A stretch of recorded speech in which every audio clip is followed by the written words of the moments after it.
네, 출애굽기 성경 강론 6번째 시간, 출애굽기 19장부터 24장까지 내용을 가지고서 언약, 하나님 나라 백성으로서의 규범이라는 제목으로 정해봤습니다. 본문은 출애굽기 19장 3절부터 6절까지가 되겠고요. 그리고 또 24장 7절하고 8절 두 가지를 같이 정했습니다. 모세가 하나님 앞에 올라가니 여호와께서 산에서 그를 불러 말씀하시되 너는 이같이 야곱의 집에 말하고 이스라엘 자손들에게 말하라. 내가 애굽 사람에게 어떻게 행하였음과 내가 어떻게 독수리 날개로 너희를 업어 내게로 인도하였음을 너희가 보았느니라. 세계가 다 내게 속하였나니 너희가 내 말을 잘 듣고 내 언약을 지키면 너희는 모든 민족 중에서 내 소유가 되겠고 너희가 내게 대하여 제사장 나라가 되며 거룩한 백성이 되리라. 너는 이 말을 이스라엘 자손에게 전할지니라. 언약서를 가져다가 백성에게 낭독하여 듣게 하니 그들이 이르되 여호와의 모든 말씀을 우리가 준행하리이다. 모세가 그 피를 가지고 백성에게 뿌리며 이르되 이는 여호와께서 이 모든 말씀에 대하여 너희와 세우신 언약의 피니라. 아멘. 이제 이스라엘 자손들은 애굽을 떠난 지 3개월 만에 잠시 머물게 되는 시내산 앞에 광야에 도착합니다. 이들은 조금만 지나면, 그러니까 조만간 하나님과의 언약을 맺고 또 다른 말로 계약이라고도 합니다. 계약을 맺어서 관계를 설정하게 됩니다. 그리고 그 백성으로 살아야 하는 규범, 그 백성으로 살아야 하는 규범, 그 율법을 전달받게 될 겁니다. 여기 시내산에서 주어진 율법은 향후에 유대인들이 신봉하는 종교체계, 유대교라고 하죠. 그 유대교의 경전이 됩니다. 유대교의 가르침은 구약 중에서 특히 그 출애굽기 20장 모세의 율법에서부터 신명기에 이르는 신명기에 이르기까지 그 율법 부분에서 비롯되게 되는데요. 오늘날의 경우에는 탈무드와 같은 그런 것들을 걸어서 예수님께서 이제 장로의 유전이라고 표현하시는 것들이 있는데 그런 것들은 이제 율법 해석집이라고들 흔히들 생각들을 합니다. 거기에 그 근간을 두고 있는데 우리가 흔히 말하는 뭐 신명기까지 이르는 모세오경 그 율법 외에도 이를테면 할라카, 미시나, 미드라시 이런 것들 다 통칭 탈무드라고 성경을 해석한 그런 내용들을 해석집들을 전부 다 걸어서 예수님께서는 장로들의 유전이라고 이렇게 말씀하시는 것도 있습니다. 오늘은 각 장의 전체를 일일이 다 이전처럼 설명하기는 좀 어려울 것 같고 각 장별로 중요한 몇 가지만 설명하면서 이렇게 지나가도록 하겠습니다. 시작하기 전에 몇 가지 말씀드릴 것은 오늘 만나는 10계명에 기초한 율법이 성경 전체를 통틀어서 처음으로 등장하는 율법이라는 점에서 매우 중요하거든요.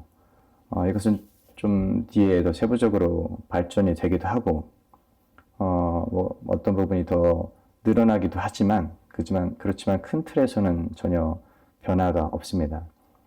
또 한 가지는 우리가 구약의 율법을 대할 때 잊지 말아야 할 가장 중요한 것이 그 율법이 말하는 가장 중요한 정신이 바로 사랑이라고 누가 그러셨을까요? 예수님께서 이미 우리에게 그 율법들이 말하는 것이 사랑이다 라고 이미 친절하게 다 설명을 해주셨습니다. 그 관점에서 그 사랑이라는 관점에서 맞춰서 구약의 모든 율법을 다 이해해야 한다라는 그런 관점을 하나를 여러분께 당부를 드리면서 시작을 하겠습니다. 출애굽기 19장에서 이야기를 할 부분은요. 우선 무대장치를 먼저 설명을 드려야 될 것 같아요. 고대의 모든 신들에게는 신전이 있었습니다. 각각의 사제들은 그 신전에서 제단 안에서 제단을 이렇게 앞에 두고 그 수종자들은 제단 밑에서 제단을 우러러 보면서 제사 행위를 집행하게 되는데요. 그러면서 이제 신자들은 제사에 동참을 했었습니다. 또 고대에서 스스로 위대하게 여기는 왕들은 이를테면 아카드의 사르곤 대제라고 부르는 왕이 있고요. 이후에 아시리아나 바빌로니아의 그런 왕들은 그 봉신국가로부터 옮기겠다라고 이렇게 약속한 그런 계약을 맺은 나라들이 있어요. 실제로 계약을 맺는 문서들이 많이 발견이 되었습니다. 그 사절단들을 하나님과 백성을 이제 그 자기 이 큰 제단 앞으로 불러서 백성들에게 이제 일종의 경배, 숭배를 받으면서 높은 무대에서 아래를 내려다보면서 이야기하면서 스스로를 신격화하는 그런 무대 장치로 많이 사용이 되어져 있었어요. 고대 시대에. 19장은 이런 고대 사회의 모습을 연상하게 하면서 무대 장치를 설명하고 시작하고 있는 것 같습니다. 19장 9절에는 모세를 통해서 전달된 하나님의 명령에 대해서 이스라엘 백성이 순복하는 자세를 보입니다. 그러자 이제 하나님의 영광이 빽빽한 구름으로 임재했다는 것을 기록해요. 이 부분은 이제 성경에 분명한 표현으로 딱 기록되어져 있지는 않지만 하나님의 임재를 상징하는 것을 나타내는 것을 일컬어서 쉐키나라는 표현을 씁니다. 그래서 쉐키나 영광이라고 흔히들 부릅니다. 이미 출애굽기 14장에서 이집트의 군대가 이스라엘을 뒤따라 추격할 때 이 쉐키나 구름이 이미 등장을 했어요. 그때 또 이사야서 60장 2절에서는 그의 영광으로서 표현이 되기도 하고 그의 영광, 하나님의 영광 말하는 겁니다. 로마서 9장에서는 9장 4절에서는 또 마찬가지로 영광이라는 말로 그렇게 언급이 되고 있어요. 모세는 이것을 구름기둥이라고 이렇게 기록을 했는데요. 이후에 하나님께서 모세와 이야기하실 때에 시내산을 뒤덮는 것도 구름기둥이고 40장 34절 35절에도 성막을 가득 채우는 것도 쉐키나 구름입니다. 또 출애굽기 과정 내내 이스라엘 백성을 인도했고요. 40장까지 쭉 계속 그런 내용들이 이어지고 솔로몬의 성전 봉헌에서는 성전에 영광스럽게 임재하는 그런 형태로 기록이 되어 있고 또 신약시대의 예수님께서 그리스도의 사역과 관련해서 이 쉐키나 구름은 많이 자주 등장합니다. 자, 이제 시내산 앞에 광야에 진을 친 이스라엘 자손들은 드디어 하나님의 백성으로 살아야 할 법을 전달받기 위한 준비 과정을 합니다. 그 준비는 다름이 아니라 다른 것이 없어요. 하나님 앞에 그 거룩하심 앞에서 주의하고 경계하면서 성결하게 하나님을 기다리는 것입니다. 이때 임재하는 영광스러운 하나님, 쉐키나 영광의 광경을 목도한 이스라엘 자손들은 그 두려움을 때문에 20장 19절에 이렇게 말합니다. 모세에게 말하는 거예요. 모세에게 이르되 당신이 우리에게 말씀하소서 우리가 들으리이다. 하나님이 우리에게 말씀하시지 말게 하소서 우리가 죽을까 하나이다. 하나님의 영광에 비추어서 자신들이 얼마나 부끄러운 존재인지를 스스로 자각하고 하나님과 직접 대면하면 죽을 것 같다라는 그런 공포스러움을 이렇게 표현하게 되었죠. 이때부터 하나님께서는 그 하나님의 거룩함을 견딜 수 없는 피조물들의 우리들의 연약함을 측은하게 여기시기 시작하셨고 그 요청을 따라서 다음부터는 계속 내내 선지자를 파송하시게 됩니다. 20장으로 넘어가겠습니다. 이제 드디어 20장에서 율법이 전달이 돼요.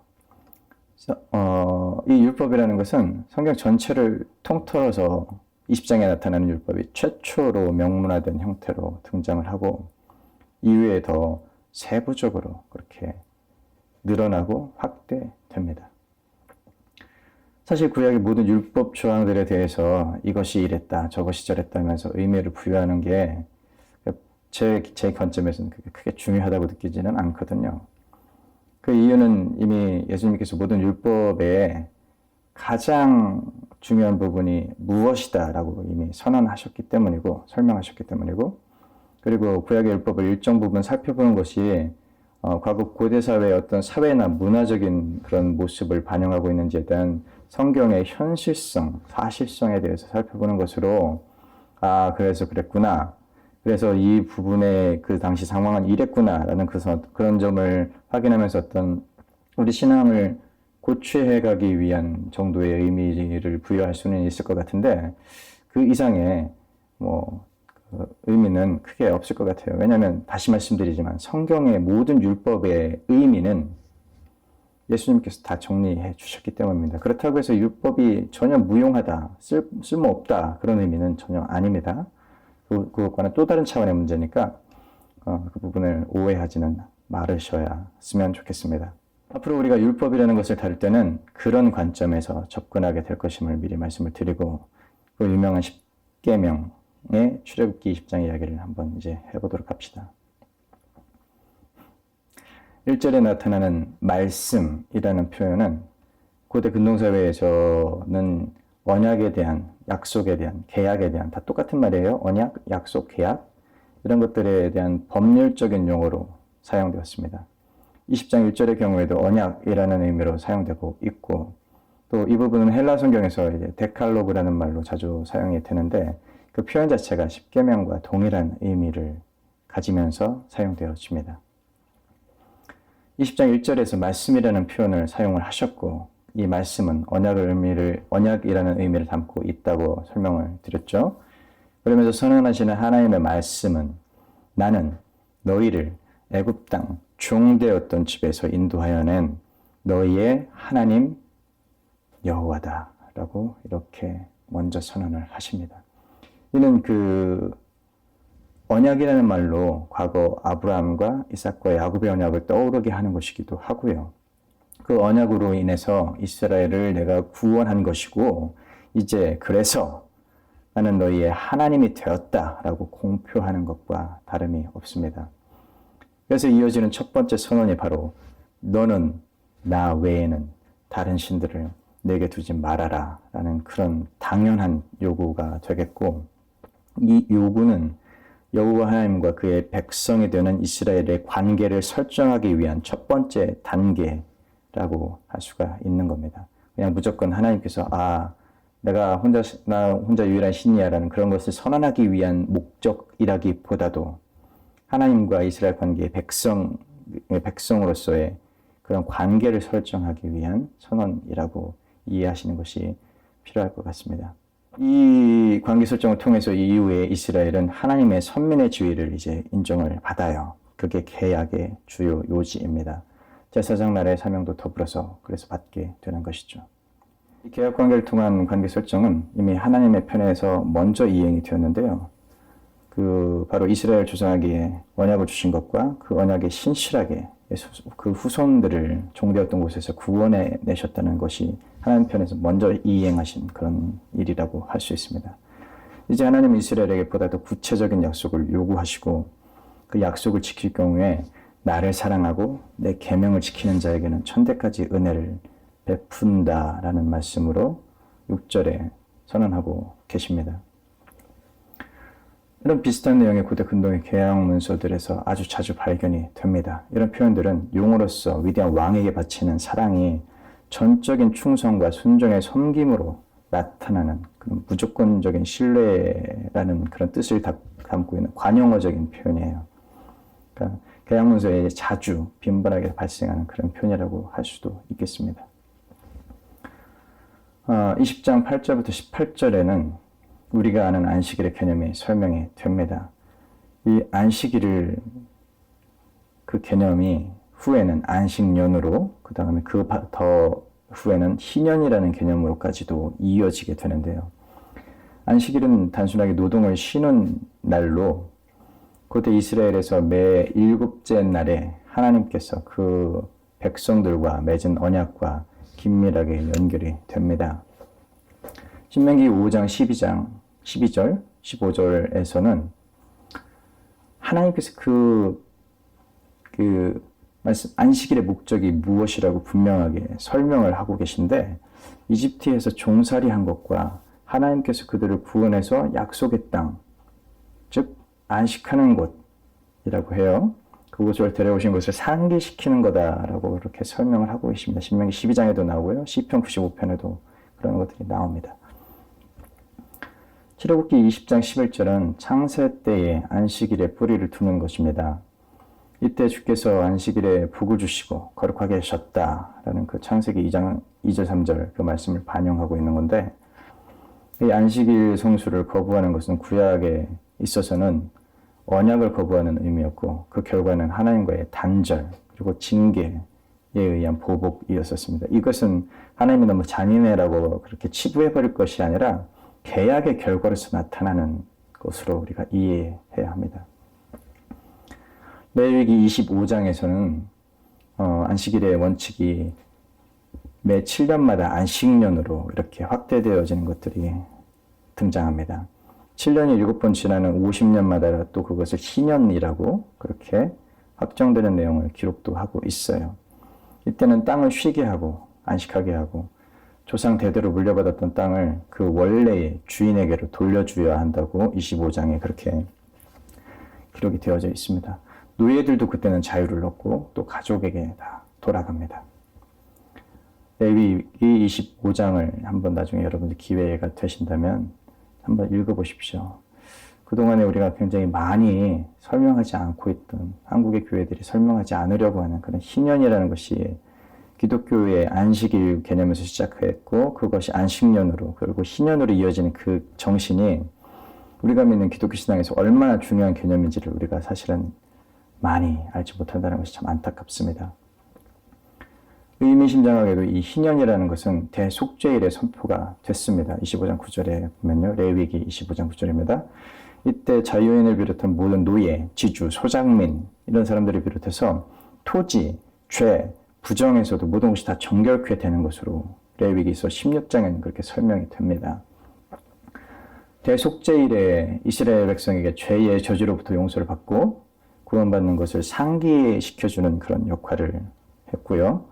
그들이 노예에서 해방된 것을 기억하고 모든 노예를 풀어주는 것은 그것이 하나님의 은혜에 대한 보답으로 이행되는 것이다 라는 의미로 기술되어져 있습니다. 안식일, 안식년, 희년 이스라엘 백성에게 하나님께서 창조주이시자 구원주가 되신다는 것을 하나님의 그들의 땅뿐만 아니라 그들의 삶 자체에도 주인이 되신다는 것을 매번 확인하는 것이라고 레위기 25장에 23절부터 55절까지 길게 기록을 하고 있습니다. 이 안식일, 안식년, 희년 이런 정신이 다시 말씀드리지만 성경 전체를 통틀어서 하나님의 백성으로서의 그 상호간의 관계에 있어서 가장 중요한 것 가운데 하나의 개념입니다. 언젠가 다시 기회가 될 때 이 희년이라는 개념을 다시 한번 이야기할 수 있는 기회가 있으면 좋겠습니다. 20장에 있어서 추가적인 정보 하나를 말씀드린다면 주전 10세기에서부터 11세기경에 보이는 유적으로 보이는 것들 중에서 지금 팔레스타인 남부지방의 아라드라는 곳이 있는데요. 거기 이스라엘의 성전이 하나 발굴이 되었습니다. 출애굽기 20장에서 설명하는 규격과 동일한 것이었고 또 그 지역에서는 다듬지 않았던 돌로 만들었던 고대의 제단들이 많이 발견이 됐습니다. 그것으로 보건대 20장에서 기록된 것에 어떤 의미를 그 20장의 제단을 만들 때 설명되었던 것들에 대해서 연결되어져 있는 부분이라고 생각할 수 있지 않을까 하는 정보를 설명드리는 차원에서 말씀을 드려봤습니다. 이제 출애굽기 21장으로 넘어가겠습니다. 21장은 종에 관한 법이 1절부터 11절까지 나오고요. 12절부터 27까지는 폭력에 대해서 이야기하는 부분이 나옵니다. 그리고 28절부터 36절까지는 가축에 대한 배상법으로 이렇게 나눠질 수가 있는데요. 오늘 팔레스타인에서 오늘날에 발견된 가장 오래된 계단식으로 되어져 있는 제단이 무깃도에 위치해 있었다고 해요. 연대가 대충 주전 3000년에서 약 2500년대 정도로 추정이 됩니다. 그런 제단에 올라갔던 남자들은 하나님의 임재 가운데 하체가 노출되는 것을 불가피하게 경험할 수밖에 없었을 겁니다. 근데 이스라엘 신앙 공동체에서는 아론과 그 후손들이 그래서 계단으로 올라갈 때는 봉헌을 드릴 때 고의를 입도록 정하고 있죠. 출애굽기 28장에 그렇게 나와져 있고요. 레위기에도 계속 반복되고 에스겔서에서도 이런 이야기가 됩니다. 이스라엘 신앙 공동체가 제의를 집전하는 사제의 하체가 드러나는 것에 대해서 왜 불결하게 정하고 있는지에 대해서 좀 생각해 보자는 것인데요. 고대의 다른 종교의식에서 성적인 문란함이 성행했기 때문이 아닌가 하는 그런 생각을 해보게 됩니다. 고대의 역사가라고 유명한 사람이 있었어요. 헤로도토스라는 사람인데 그 역사가가 기록을 해놓은 문서에는 고대 바빌로니아의 종교하고 그 근동 지역에 있었던 성행했던 종교 행위에 대해서 이제 기록을 하는데 그 시기에 모든 여성들이 평생에 걸쳐서 적어도 한 번 이상을 성전에서 사제 역할을 반드시 수행해야 했었다고 해요. 그 성전 사제의 역할이라는 것은 특히 여자의 경우에는 제사를 드리는 행사를 진행하면서 그 제사에 참석하는 사람들에게 성적인 봉사를 하는 거였습니다. 이걸 뭐 봉사라고 말하기는 좀 그렇긴 한데요. 그로 인해서 신전에서 문란한 성접촉이 굉장히 많이 발생했었어요. 뭐 혹시 이게 아무것도 아닌 것 같아 보이기는 하지만 오늘 이 제단을 올라갈 때 배고이를 입으라는 이스라엘 율법이 아무것도 아닌 것 같긴 하지만 다른 종교의 성적인 문란함에 대한 경계의 의미를 포함하고 있지 않았나라는 그런 생각을 해보기 때문에 당대의 문화를 잠시 설명을 드렸습니다. 21장에서는 아울러 노예에 대한 법도 나타나죠. 노예법은 고대 많은 문화권에서 나타난 현상이기도 합니다. 수메르에도 있었었고요. 누지 문서에도 그런 것들이 나타나고 바벨로니아, 아수르야, 하물며 이스라엘에도 지금 이야기된 노예법이 운영이 되어졌었습니다. 주전 약 18세기경이라고 하는 것 같은데요.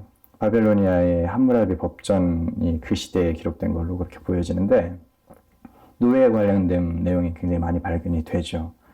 흔히 말하는 눈에는 눈, 함무라비 법전입니다. 이 법전에 따르면 노예에게도 몇 가지 권리가 있기는 했지만 비교적 낮은 신분이었던 것은 분명했었던 것 같아요. 초기 노예법에서는 일반 시민이 노예가 일반 시민과도 결혼할 수도 있었다고 그래요. 주전 천년경에는 노예 신분인데도 불구하고 집도 가지고 토지도 소유하고 그랬다고 합니다. 다만 그렇게 된 어떤 노예 제도가 이 영토를 확장하는 제국주의의 문화가 팽배해지는 그런 시대에 들어서부터는 전쟁이 반복되고 사로잡힌 포로를 노예로 취급하고 착취하기 시작했을 때부터 지금 현대에 우리가 생각하는 노예라는 개념이 그때부터 시작이 된 것 같습니다. 그래서 지금은 인권 상실의 대표적인 그런 존재가 바로 노예였던 것으로 우리가 생각하게 되죠. 그러나 사실은 이스라엘 초기에 이 성경에 기록된 노예의 제도는 노예의 제도가 옳다는 것을 지금 말씀드리려고 하는 것이 아닙니다. 근데 여기에는 노예라고 말했지만 사실은 이스라엘 초기의 노예법이라고 표기된 것은 현대 우리가 아는 개념과는 많이 달랐다는 부분을 설명을 드리려고 하는 것입니다.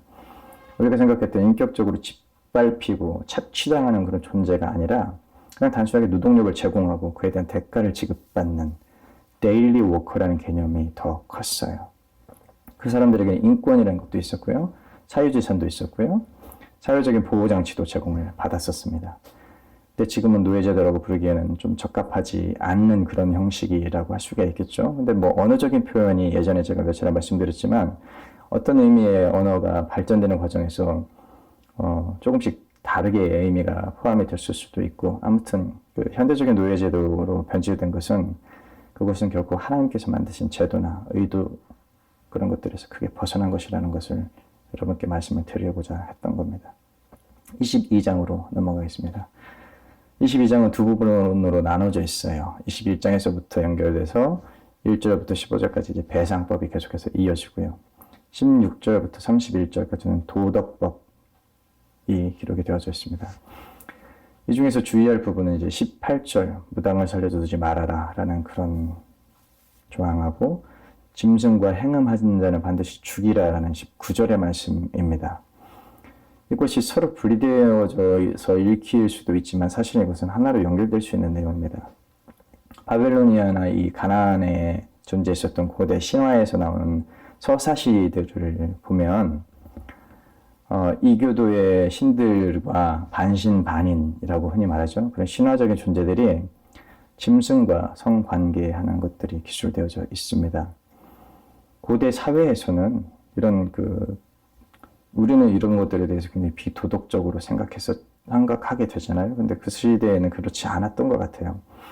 그래서 그런 비도덕적인 행위를 일삼고 그런 것들을 주도했었던 존재들이 바로 무당이었고, 그 무당이 우리 정서에, 한국적인 정서에서 생각하는 그런 무당이 아니라 주술적인 매개 역할을 위주로 하는 근동의 토템 신앙을 바탕으로 했던 것들입니다. 성경이 단순하게 무당이기 때문에 죽이라는 것이 아니라 그 존재 자체가 하나님의 창조 질서를 파괴하고 있기 때문에, 그런 역할을 하고 있기 때문에 하나님의 창조 질서를 보호하기 위한 방법으로서 명령하신 것임을 환기해보고자 하는 의도로 말씀을 드렸습니다. 23장입니다. 공의와 관련된 법으로 시작되는데요. 안식일에 관한 법이 기록이 되어져 있고 이어서 무교절, 맥주절, 수장절에 대한 절기를 지키라는 명령이 있습니다. 형식적으로는 공의, 공평 이런 것들을 안식일 준수의 법으로 그런 것들이 이제 서로 구분하는 것처럼 보여지지만 저는 개인적으로 공평과 공의를 지키기 위한 수단으로서 안식일법이 있다고 생각을 하거든요. 그렇게 생각하는 이유는 성경에서 공의와 안식을 따로 분리된 그런 개념이라고 설명하지 않는다고 저는 생각하고 있기 때문인데 앞에서 말씀드렸던 안식일, 안식년, 희년으로 말씀드렸던 그 개념을 설명할 때 이미 한 차례 설명을 드렸었습니다. 24장으로 넘어가겠습니다. 하나님으로부터 율법을 전해들은 이스라엘은 이제 언약서를 가지고서 그 계약을 확증하는 예식을 시작을 합니다. 3절에서는 하나님이 율례를 백성에게 전달하는 그런 과정이 기록이 되고 있고 그들이 모두 이제 한 소리로 응답을 합니다. 우리가 준행하겠습니다라고 그렇게 말하죠.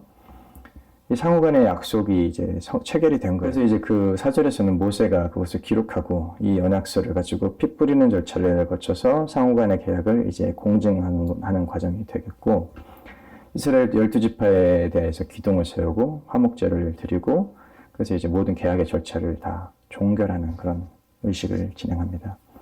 이제 그 계약의 완료로서 모든 이스라엘 백성들은 하나님 앞에서 이제 즐겁게 먹고 마시면서 식탁의 교제를 나누게 됩니다.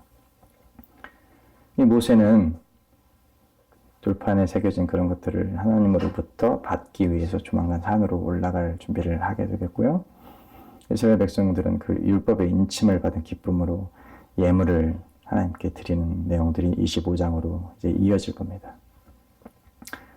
오늘 살펴본 24장까지 내용은 이렇게 설명할 수가 있겠고요. 이제 몇 가지 영적인 고민들을 여러분과 같이 나누면서 강론을 맺도록 하겠습니다. 이스라엘은 시내산에서 모여서 천지의 주제이신 하나님의 백성이 되는 계약을 맺습니다. 시내산이라는 무대 설정 자체가 천지의 주제이신 어떤 지역의 신이 아니고 어떤 성전 안에 거하시는 신이 아니고 천지의 주제이신 하나님과의 계약을 맺는 곳으로서 시내산 앞으로 이제 무대를 그렇게 설정해 놓은 것으로 의미를 생각할 수도 있겠다라고 서두에 말씀을 드렸죠. 하나님 나라의 백성으로서 이제 그들은 하나님을 사랑하고 이웃을 사랑하는 율법이 정신이 그대로 담겨 있는 하나님으로부터의 계약서를 이제 받고서 그것을 준행하리라고 그렇게 서약을 합니다. 그러나 그들이 이 말씀을 잘 준행을 할까요?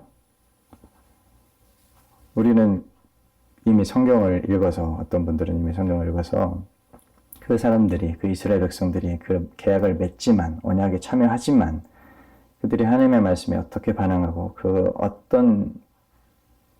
반응한 결과로 인해서 어떤 종말을 맞이하게 되는지 너무나 잘 알고 있어요. 이 하나님의 말씀이 율법이 하나님의 계명이 지금 우리에게 어떤 의미가 있습니까? 여러분들에게 어떤 의미가 있어요? 예수님의 말씀에 의하면 모든 율법은 다 결국 사랑으로 귀결이 돼요. 근데 여러분은 그 하나님과의 언약에 진심으로 참여할 의지가 있는지 지금 제가 여러분한테 묻는 거거든요. 아직 준비가 안 되셨나요? 다시 한번 여러분들께 한번 여쭤볼게요. 제 시선을 부담스럽게 생각하지 마세요. 제가 다시 한번 여러분께 여쭤보겠습니다. 여러분 개개인들은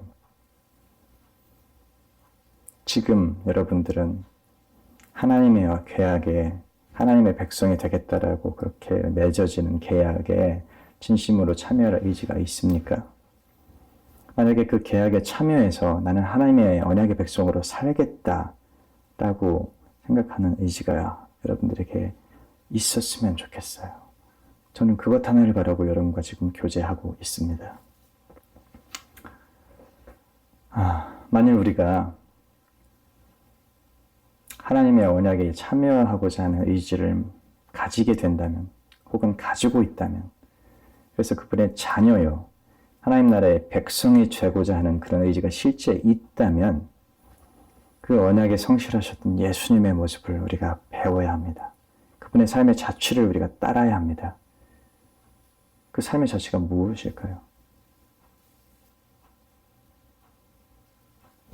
그 삶의 자취라는 것은 처음부터 끝도 모두 다 사랑이에요. 그분은 천지를 지으신 창조주로서 하나님의 대행자로서 천지를 지으셨다고 그렇게 기록이 되어져 있습니다. 요한복음에. 근데 그분이 그래서 섬김을 받아서 마땅하신 그분이 세상의 주인이셨으니까 결국 이 세상에 오실 때 그렇지만 그 주인께서 섬김을 받으러 이 땅에 오시지 않으셨대요.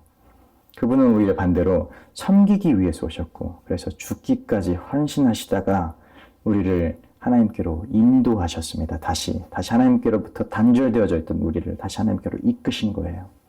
죽기까지 헌신하셨고 그것이 우리가 믿는 기독교 신앙의 가장 중요한 핵심 가치입니다. 가장 중요한 핵심 가치예요.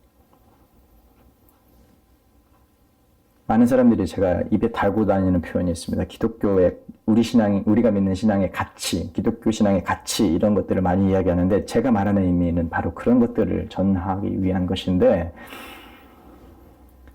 그것입니다. 예수님께서 섬기기 위해서가 아니라 죽기까지 헌신하셨다는 것, 그래서 우리를 하나님께로 이끌었다는 것, 그것이 우리가 믿는 기독교 신앙에서 가장 고귀하고 중요한 가치라는 것. 거기에는 탐욕이 있지 않고요. 거기에는 거짓이 있지 않고요. 거기에 있는 것은 오로지 한 가지, 희생과 헌신을 통한 사랑의 실현입니다. 사랑의 실천입니다. 그것 한 가지가 우리가 믿는 이 예수 신앙의 가장 고귀한 가치예요. 제가 앞서서 말씀드렸죠. 그렇다면 우리는 하나님의 언약의 백성으로서 살기로 결심하고자 하는 의지가 있다면 그렇다면 우리는 예수님의 모습을 따라야 합니다. 라고 말씀드렸죠. 그 모습을 따라야 합니다. 이제 예수님께서 우리에게 원하시는 삶의 방식은 단 한 가지입니다. 두 가지가 아니에요. 단 한 가지예요. 이것 가지고 우리 스스로 설명하면서 이것 가지고 우리 스스로 이야기하면서 서로를 속이지 맙시다. 나 자신 속이지 마세요. 이웃을 속이지 마세요. 여러분들이 다니는 교회인들을 속이지 마세요. 우리가 실천해야 되는 삶의 모습은 그것 한 가지입니다. 안식일, 안식년, 희년. 거기서 우리에게 예수님께서, 하나님께서 그 제도를 통해서 우리에게 설명하신 그 의도, 우리 더 이상 우리 신앙에 대해서 거짓말하지 맙시다. 그것을 예수님의 삶의 모습을 우리가 따를 의지가 없다면, 따를 생각이 없다면 그건 우리가 하나님의 언약에 참여하는 백성이 아니라는 뜻입니다. 이것은 믿고 이것은 안 믿고 우리 마음은 하나님을 믿는다고 하는데 근데 우리 삶이 그렇게 따르지 않는다면 우리가 가장 소중하게 생각하는 그것을 우리가 믿는 그것을 위해서 사용하지 않는다면 그러면 우리는 하나님을 올바로 믿는 것이 아니고 다시 지난주에도 말씀드렸는데 다시 말씀드리지만 그렇게 조금씩이라도 하나님께서 말씀하신 것에서 벗어나 있다면 그것은 올바로 믿는 것이 아니고 올바로 믿는 것이 아니면 성경은 신앙이 아니라고 말합니다. 이 부분에 대해서 우리 속이지 말아야 합니다. 내가 너희를 사랑할 것 같이 너희도 서로 사랑하라라고 말씀하신 예수님의 말씀이 기억이 나요. 우리가 하고 싶은 대로 사랑하는 것이 아니라 주님께서 우리를 사랑하신 것 같이 사랑하는 것인데 주님은 우리를 위해서 끝까지 섬겨주셨고 우리를 위해 생명을 내어주셨고 그 결과로 우리가 다시 하나님 앞으로 담대하게 나아갈 수 있는 길이 열려져 있습니다. 그 주님 앞에 하나님 앞에 나아가는 길은 예수님께서 가셨던 그 길을 따라가는 거예요. 그게 우리의 믿음의 표현입니다. 다른 믿음의 표현은 다른 믿음인 거죠. 이것을 우리 삶에서 실천해야 합니다. 사랑이 실천하는 것이 그것이 개인에게는 사랑의 실천이 되겠고 그것이 우리 공동체 안에서 실현될 때 그것을 공의라고 하는 것이고 그 하나님의 계명에 대한 우리 개개인들의 반응을 마지막 날에서 모두 다 심판하시는 것 그것이 바로 하나님의 심판의 절대적인 심판의 도구인 정의라고 일컬어지는 것입니다. 이것이 하나님의 부르심이에요. 이 하나님의 언약에 여러분들께서 혹시 참여하시겠다고 한다면 참여하고자 한다면 그 부르심에 응답하겠다고 하면서 그 하나님의 요구를 이행하지 않는다면 아니 오히려 그 반대로 재물의 복을 구하고 욕심에 사로잡혀서 탐욕을 일삼고 그러고 있다면 우리는 하나님의 백성이 아닙니다. 그 사로잡힌 것의 백성이 되겠죠. 흔히 말하는 만물의 백성. 자, 이제 여러분이 믿는다고 말하는 스스로의 신앙을 이제 점검합시다.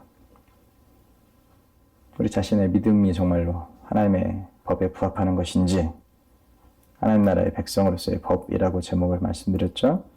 우리는 그분의 자녀예요. 백성이에요. 그래서 예비된 하나님 나라의 유업을 잇게 될 존재들입니다. 그런데 우리가 믿는다고 생각하면서 앞서 설명한 것이 그것이 헌신이고 희생이고 그것의 바탕이 된 사랑이 아니라면, 다시 한번 말씀드리지만요, 그것은 바르게 믿는 게 아닙니다. 바르게 믿는 것이 아니면 또 성경은 그것은 신앙이라고 말하지 않고 오히려 우상, 숭배라고 말합니다. 이에 대해서 우리가 더 이상 자신들을 속이지 맙시다. 나를 속이지 말고 여러분 스스로 속이지 말도록 하셨으면 좋겠습니다. 말씀을 마치겠습니다. 이제 여러분 모두가 하나님께서 부르시는 그 나라의 백성으로서 부르심에 올바르게 응답하시기를 간절히 바랍니다. 고맙습니다.